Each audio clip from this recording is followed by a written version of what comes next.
quick initial impressions video. I only have 600 miles on the car so far. I've had it for about 3 weeks now, so I figured now would be a good time to go for a little drive and talk about what my initial impressions of the car have been. So let's first start off with what is new for 2018 with the Mustang GT. So for 2018, the motor has been revised with port and fuel direct injection. So, and the compression ratio has been increased to 12 from 11. So now we're making 460 horsepower and 420 pound-feet of torque. And that is 35 more horsepower and 20 foot-pound of more torque than the previous year, the 2015 to 2017 Mustangs. It's still the 5-liter V8. It's been bored out a little bit, so it's actually now, if you want to look at the CC numbers, the cubic centimeters, it's actually a little over 5,000 now, as before it was 4,951, I believe. Now it is just a little bit over 5,000. So it's a true, 5,000 cc motor at this point. I decided to purchase the base model of the Mustang GT with a manual transmission. Now this was a very critical piece of this buying decision that I made. Obviously the motor is very important, but more so I wanted something with a manual transmission. Now I'm also a Camaro fan, but if you're looking at a second car, obviously budget was a huge concern. I didn't want to give up my truck. I wanted to keep my truck and still have a second fun to drive car. So when you look at the competition, you look at Camaros, obviously the reviews for the 6th gen Camaro with that Alpha platform have been phenomenal, but they are more expensive. Even the most base model you can only get for about 35 to 36 grand, maybe a little bit less if you really haggle for it. Whereas these, a base Mustang GT with nothing. This is the 300A package, by the way, so you get like a little 4-inch screen. There's no Android Auto. You get Bluetooth streaming, but no fancy digital cluster gauge or anything like that. The main key points here are that beautiful 5.0 Coyote motor and this MT82 6-speed manual transmission. So that's kind of what led me to go with the Mustang GT. Price obviously was a concern. If I were to get a Camaro at some point, I think it would have to be a 1LE. Otherwise, to me, it's like, why bother? And the 1LEs are, of course, anywhere from $42,000 to $45,000. Now, the other thing that's new for 2018 with this motor is the red line has been increased from 7,000 RPM to 7,400 RPM. So, being a kid from the 90s, growing up in the 90s, when the whole Fast and the Furious movement and Honda was still making cool cars like the high revving S2000s and the NSX existed, I was always a guy who loved his naturally aspirated motors with high revving engines. So as the markets have obviously evolved, now you see a lot of turbocharging. Excuse me.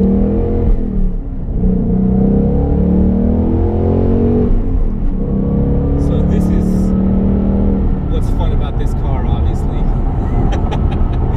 Tons of torque, down low, while even plenty of power, high revving.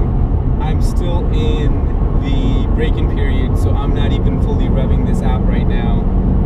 Currently we're sitting at 617 miles, so I still have to take it easy, but that's very difficult to do. Anyways, so as I was talking about, one of the other great things about this motor is just how high revving of a motor it is, and just how smooth and free revving it feels.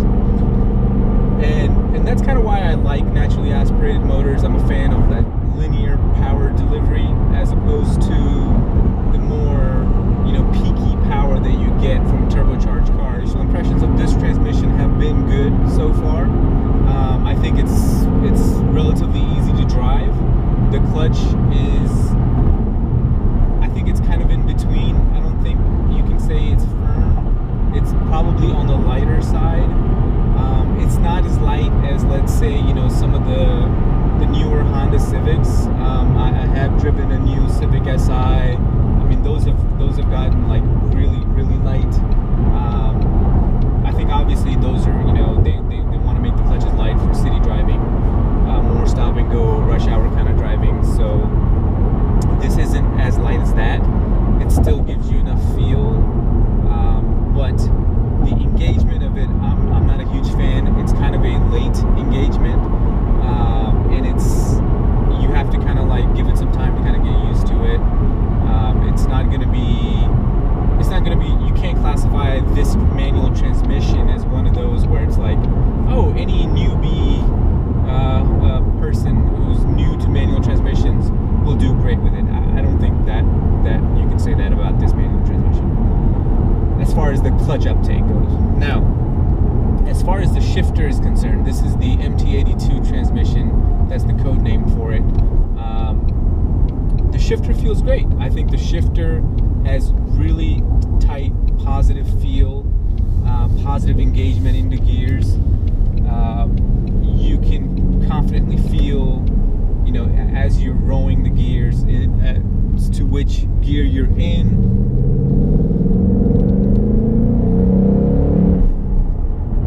And as you're going in and out of gears, it has a nice mechanical feel.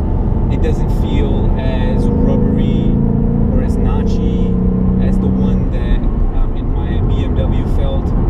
It feels more mechanical, yet not like clunky. So I think that's the best way I would describe this manual transmission. Let's talk about the exterior looks. Obviously, looks are subjective.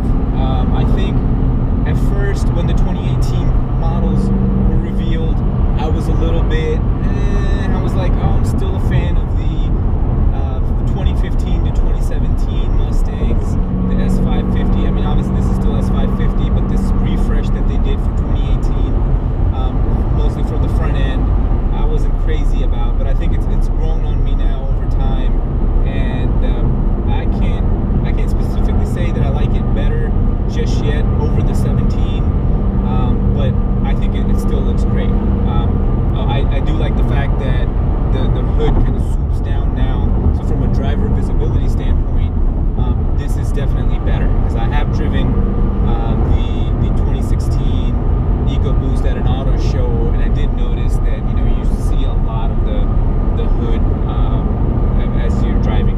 From here, it kind of like in this 2018 kind of swoops down.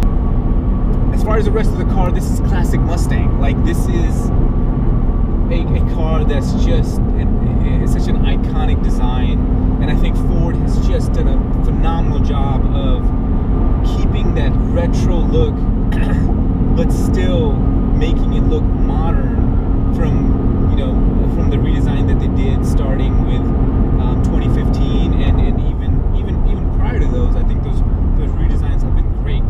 One thing I do like, some of the features that they've added even on a base model, I do want to mention those, which are you have proximity entrance, like proximity key entry. I don't know exactly what Ford calls it, but essentially that's keyless entry. You can also put your hand on the door handle and it'll unlock the car and you can get in. So even on the base model, you have that included, which I think is great.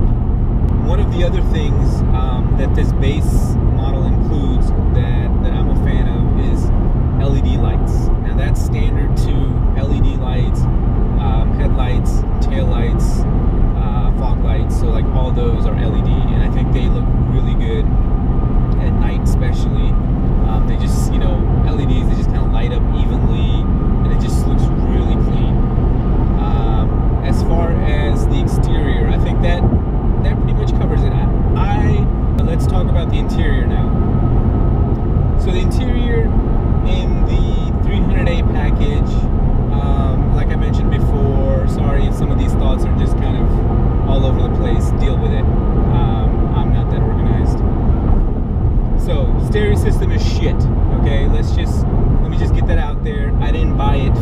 stereo system.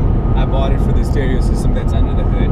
So really, the only thing that I use the stereo system for is listening to music occasionally. It has Bluetooth streaming, so I just connect it with my phone, listen to some Spotify, or mostly podcasts and stuff like that.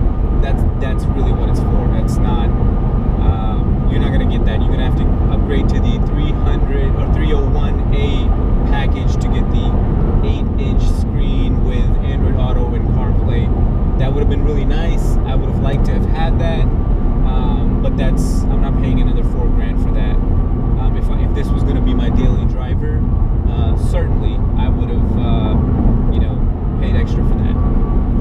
So interior quality wise, I think it's okay. There are some soft touch material that you're gonna find in places like here at the top, on the sides. There's some faux stitching, which I always hate. I'm like, just if you're gonna do fake stitching, just don't do it at all. But it's there. And then there's this textured kind of a carbon fiber finish here, which is okay. I mean, it's fine. Like I'm kind of neutral towards it. I don't hate it. I don't love it. I think they did it to kind of break up the colors, which is good, because I think if it was black, it would have looked just kind of boring if it was all black. So that does look good. I do like the steering wheel. I feel like it could have been a little bit thicker, but it is a leather wrap steering wheel, but the quality of the leather isn't really like, top quality or anything. But the steering wheel does have aluminum inserts here on each side and in the center. And I know that because in Texas, it's been really hot. So at the end of the day, when you get in your car and it's like 105 degrees heat index, you're gonna touch those and you're gonna know that's real, I guess, aluminum or metal. They're not plastic trim. So that's a nice touch. It's not a big deal that it gets hot, but I like that it's real aluminum. What also is also real aluminum is the top piece of the shift knob. That's another thing that can get a little hot if the sun is like shining straight on it. Interior quality, the arm rests here on the door panels. It is soft leather. It's like a little cushioned, so that is good. Your elbow, your rest here in the center console, the lid on the center console, that is also soft leather cover. The center console is all kind of plasticky, so that I think in some higher trim models you may get the center console that's like wrapped. So that's, again, this is for the value that you get with this car is still incredible. Even with a little bit of cheapness in the interior, the price that you're going to pay, especially for a base model, it just can't be beat for the motor, the transmission, the handling, the chassis now, the Mustangs with the independent rear suspension. You don't have any of that old school solid axles. There's just nothing else, as far as I can tell, that comes close. If you want a rear-wheel drive, a proper pony car, muscle car, however you want to classify it, to me, this is fun to drive daily car, especially if you're a fan of manual transmissions. Just hearing this motor. Also, another change that they made for 2018 that's fantastic is they made the exhaust louder. I wanted to mention that because I just heard that sweet sound.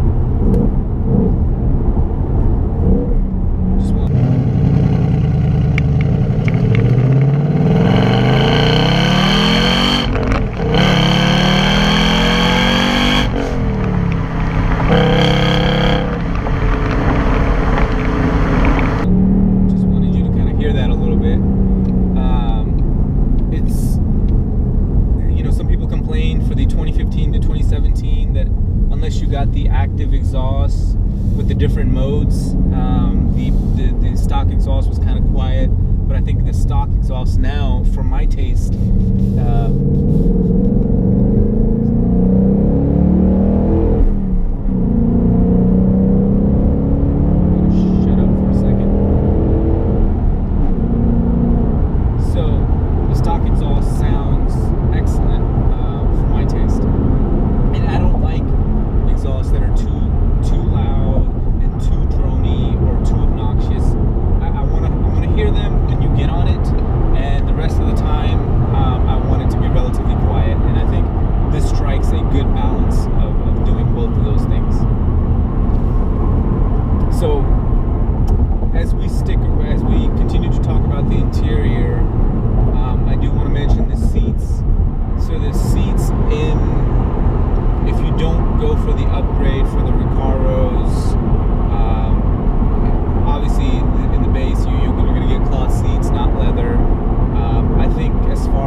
bolster, enough support to kind of hold me in without being just too firm for longer drives. So I think they're kind of in between as far as firmness goes. We'll see how they kind of wear over time. But right now, as far as my daily commute for work can be anywhere from 30 to 40 minutes. I have taken this on longer drives, 45 minutes to an hour. I feel fine afterwards. That's the best way I can describe it. I haven't done a lot of like hard driving just yet, so I can't say how well they hold in the corners, but they're relatively comfortable otherwise. Let's talk about the suspension a little bit.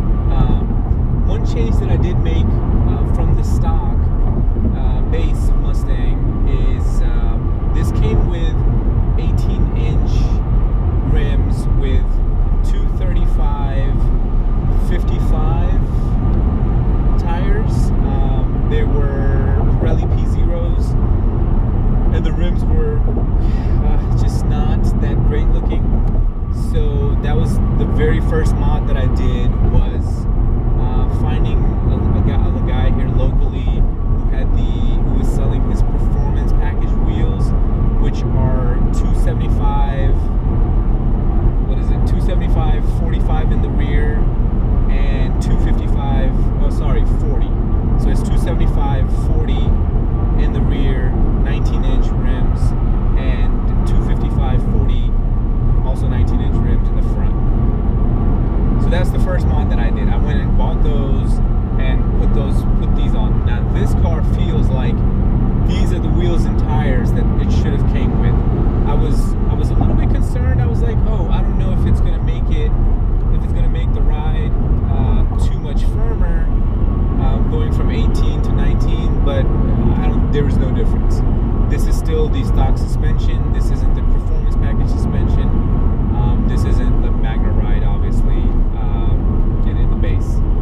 But I think even with some of the back roads that I take, I could probably drive this daily, and it probably won't be too annoying. But it's still too early to say. I think for just other, driving on streets that are relatively in decent condition, this is great. Like I have no complaints whatsoever. I think the suspension strikes a good balance. I don't like overly firm suspensions. I think I did not test drive the performance package one, but based on the reviews, the performance package one obviously is firmer. You want it to be firmer. It is a performance package. I would have loved to have the performance package for not just the suspension, but mainly for the wheels, which I already have now, but the big brake package, because those come with Brembo's 6-piston calipers in the front, and I think like 2 in the rear. I don't know for sure, but the bigger upgrade that you get with those are those brakes, and that would have been really nice to have. Now, that's not to say that the brakes on the stock are bad or anything. It's just bigger brakes.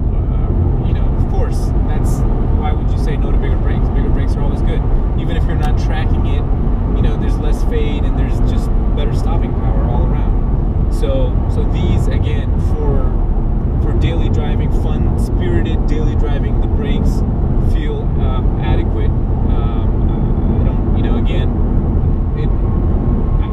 I have to drive it more and test it out a little bit more, push it a little bit more to give you more details about the brakes. But so far, my initial impressions have been that these brakes provide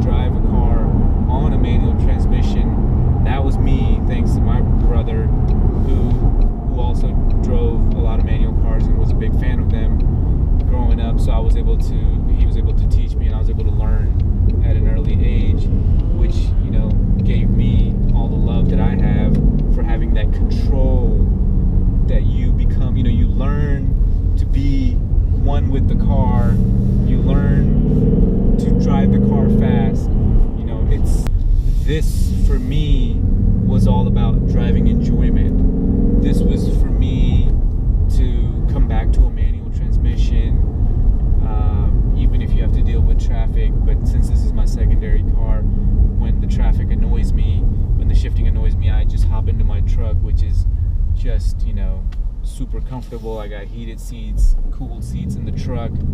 I just, you know, bathe myself in luxury and forget about, you know, all the craziness going on in the world. But then when I want to just reconnect with the machine and you know, become one with the road and feel every single horse that's under the hood, I come to this guy here, and this is what this is about. This is about pure driving pleasure, just taking control. So guys, I know this has been a long rambling. Stay tuned, I'll try to make more videos. I hope the audio was good. I'm gonna get an external mic. If you didn't like the audio, let me know in the comment section, and I'll be doing a full review of this guy. That's it. Thank you for watching.